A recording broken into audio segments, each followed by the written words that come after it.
او انسان دا یو خبر ارته کوم انسان د دې ته مګوري چې زه نیک انسان یم ځکه مال حرام حاصلوم نو بس ما ته به خدای پاک طرف نه عفو وي ولې زه عالم یم یا مفتی صاحب یم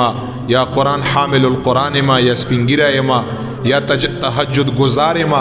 او که فاسق فاجر انسان مال حرام حاصلی نو هغه دپاره عذاب دی او که نیک انسان نو خدای پاک جل جلاله یې بخي نه داسې خبره نه ده صاحبانو یو حدیث ورته وایم والله چې غونه بار باندې به بر شي که دا حدیث هم واورېده امام بخاری په بخاری کې دا حدیث روایت کړی دی سیدنا ابا هریره فرمای رضی الله عنه دا یاد لرئ که هر څوک دی من کانا هر څوک دی او مال حرام یا حاصل که هغه دپاره اور د جهنم دی هغې نه علاوه هغه دپاره بل شی نشته که نیک دی که بد دی که عام دی که خاص دی او دا حدیث واورئ امام بخاری په بخاری کې دا حدیث روایت کړی ابا هریره فرمای چې کله چې مونږ پیغمبر علیه صلات وسلام مبارک سره غزوه خیبر لاړو غزوه خیبر لا نو د مبارک فرمایي چې کله چې غزا وشوه په دغه غزا کې صحابه کرامو ته چې کوم مال غنیمت میلاو دی په دغه مال غنیمت کې مونږ ته داسې سره او سپین میلاو نشو چې سری یا سپینی خو مونږ ته په دغه خیبر غزا په مال غنیمت کې څادرې او کپړې او لږ غوندې مال مویشي او اسباب د ژوند د دنیا او وی چې دا راته میلاو شو ځان سره م راوخیسته پیغمبر علیه صلات وسلام مبارک روان شو وادی القرا دا یو غر دی دا غې نوم دی په هغې طرف باندې وی چې کله روان شو وی چې د پیغمبر علیه صلات وسلام مبارک یو غلام مسلمان و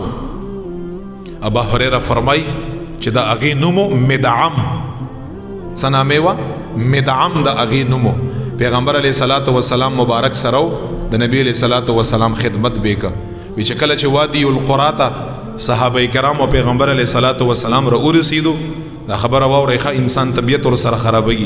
وی چې کله چې را ورسیدو دغه مدعم را اوچت شو او پیغمبر علیه صلات وسلام مبارک د پاره یې په سورلی باندې کجاوه سموله چې کومه کجاوی هغه لرګي نه جوړی خلک په هغې کې کیني داسې ډولۍ په شان دی هغه یې سموله وی چې ناګهانه یو غشی راغی غشی او دغه مدعم په بدن کې ولګېده را وغورځېده او مدعم مړ شو وی چې کله مړ شو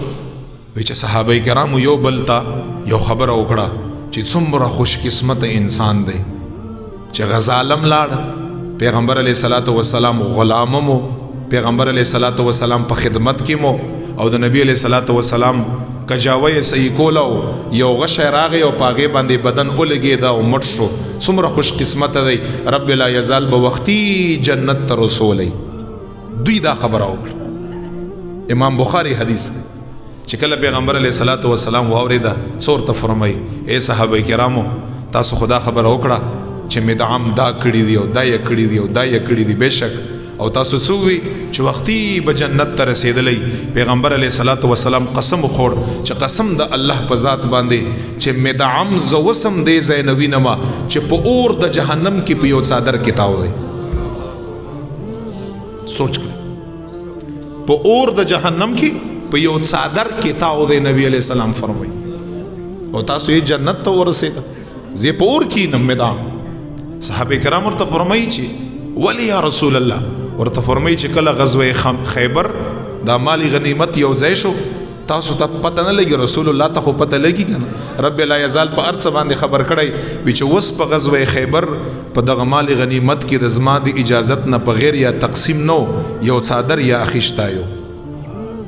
نو حرام دی کنه بلا اجازت یو څادر د زما د اجازت نه بغیر یا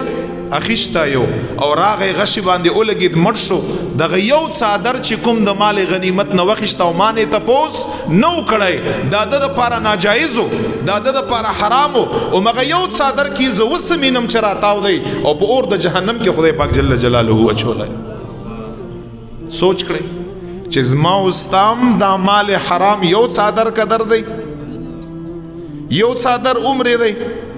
یا ډیر زیات دی چې یو داسې کس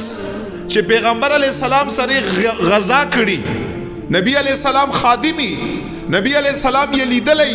نبی علیہ السلام په خدمت کې وفات شوی او صحابه او پاغه باندې دا ګمان کړی چې دا جنتی دی دومره فضیلت والا انسان بیا پیغمبر علیہ السلام فرمایي چې زه په اور د جهنم کې انم په یو صادر کې راتاو دی نو زما استاد بسهلی او زما استاد حرام خوري دا یو صادر برابر ده دومرم کړی ما او تا ته خدا رب معافي وکا ما او تا خو ټول پرورش په مال حرام باندې شوی که څوک کاروبار کې دی ګډ وډ دی که څوک په دکان کې دی ګډ وډ دی چا معاملات سم دي خو هر یو انسان دی چې بس مال وای او مال وای نور دې ته نه ګوري چې که په حلال طریقه باندې راځي او که په حرام طریقه باندې راځي